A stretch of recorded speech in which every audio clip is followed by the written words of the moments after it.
It's one of the most forgettable items in your daily life. You buy something, a coffee, a shirt, a sandwich, and before you can even walk away, a machine spits out a skinny strip of paper. You take it automatically, glance at it for half a second, then it disappears. Into your bag, your pocket, the trash. The cycle repeats billions of times a day, every day, all around the world. But here's the strange part. We've digitized almost everything. Money, IDs, boarding passes. Yet somehow this ancient paper ritual refuses to die. Why do we still use paper receipts? Right here, on History of Simple Things.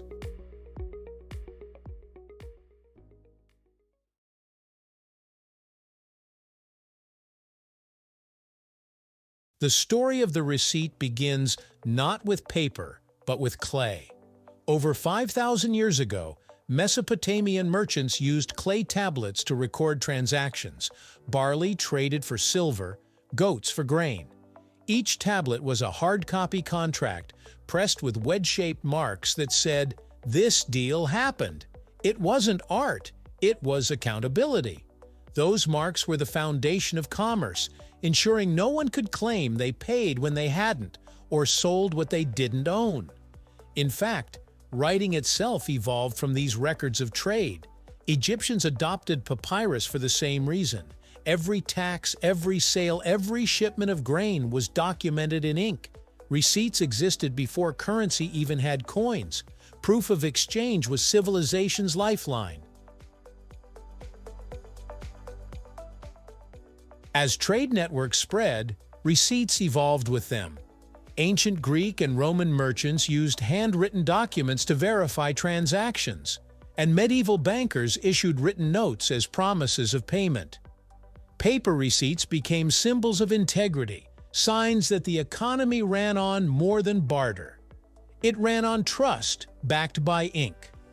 By the Renaissance, printed receipts were routine in business ledgers and tax systems. They formalized what we take for granted today, that every transaction leaves a trail. The receipt was a quiet witness to every deal, large or small.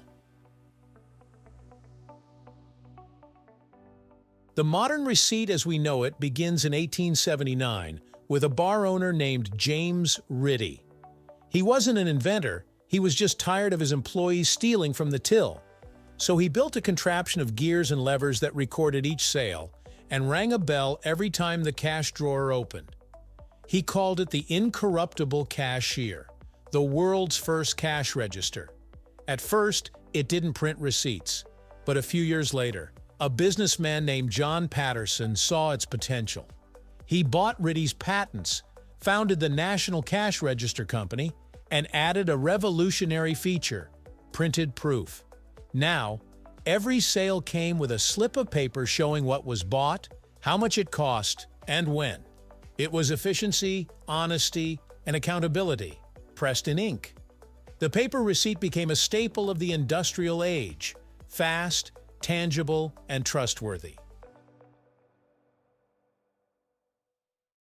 Fast forward to the 1960s. Cash registers went electric. Businesses needed faster, cleaner printing. And that's when engineers developed something ingenious: thermal paper. Instead of ink, it used heat-sensitive chemicals that darken when exposed to warmth. No messy ribbons, no drying time, just instant printing. It was perfect for the booming retail world. Grocery stores, banks, gas stations, everyone adopted thermal printing. It was fast, cheap, and reliable. And to this day, when that warm slip of paper lands in your hand, you're touching the same mid-century technology that powered early computers, ATMs, and even fax machines. By the 1980s, receipts stopped being just proof.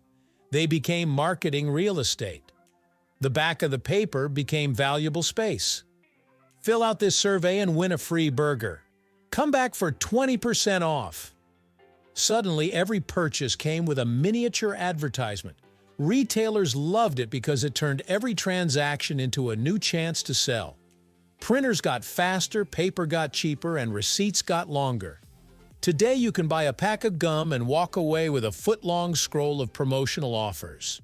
In the US alone, the annual paper trail from receipts stretches hundreds of thousands of miles, enough to wrap around the planet multiple times. But that convenience has a dark side. Thermal paper isn't recyclable like normal paper. It's coated with BPA or BPS, the same chemicals used in plastic manufacturing. They react to heat to create that crisp black print, but they also leach into skin and the environment. Cashiers who handle hundreds of receipts daily can absorb trace amounts, and most receipts end up in landfills or incinerators where those chemicals persist. So that little proof of purchase, it's also a small dose of environmental irony. Naturally, we've tried to move on. Email receipts, text receipts, app-based receipts, digital payments like Apple Pay and PayPal already generate automatic logs of every transaction. Theoretically, we don't need paper anymore, but old habits die hard. Many customers still want a physical copy, especially for returns or expense claims. And small businesses? They rely on paper for simplicity, legality, and familiarity. Receipts aren't just records, they're reassurance. Here's the truth. Paper receipts survive because they sit at the crossroads of habit and trust. Digital systems can fail, phones die, networks crash, databases corrupt. But paper is immediate, universal, and immune to technical glitches. It doesn't need Wi-Fi, passwords, or permission. It's a small physical promise. You paid for this. That tangible certainty still feels safer than an invisible email buried in a spam folder. So while we call it wasteful, the paper receipt endures because it represents something ancient. Our need to see proof with our own eyes, to hold it in our hands. From clay tablets to papyrus scrolls to thermal rolls, receipts have always been about one thing: evidence. Every transaction, every exchange, every trust between humans leaves behind a trace. The receipt is just our most recent version of that instinct. Someday, maybe, the paper slip will finally vanish, replaced by invisible ledgers stored in clouds and apps. But until then, every time a printer whirs and a warm strip of paper slides into your hand, remember, you're holding a 5,000-year-old idea in its latest disguise. Thank you for watching. If you have suggestions for our next video, feel free to share them in the comments below. We'll be sure to give you an acknowledgement for your contribution. If you enjoyed this video, please check out our other bingeable channels. Thank you for joining us on this journey through the history of simple things. Don't forget to like, subscribe, and stay tuned for more stories woven through the smallest details.